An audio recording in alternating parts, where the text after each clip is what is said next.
এই এই ফেসবুক প্ল্যাটফর্মে কারো স্বপ্ন রাতারাতি আসে নাই ভাই। ওরাও অনেক পরিশ্রম করেছে, ওরাও দিনের পর দিন রাতের পর রাত জেগেছিল।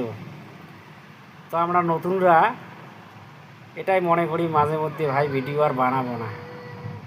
আমরা সব নেগেটিভ মনে করি ভাই, নেগেটিভ মনে করবেন না, পজিটিভ মনে করো। আমরা এটা মনে করি ভিডিও ছাড়ি,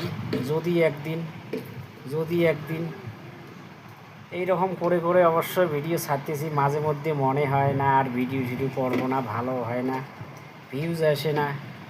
তো স্বাভাবিক ভাই, নতুন অবস্থায় 100, 150, 200 এই রকমই হবে। আমরা সবাই মিলে একসাথে কাজ করব বা এগিয়ে যাব সবাই মিলে।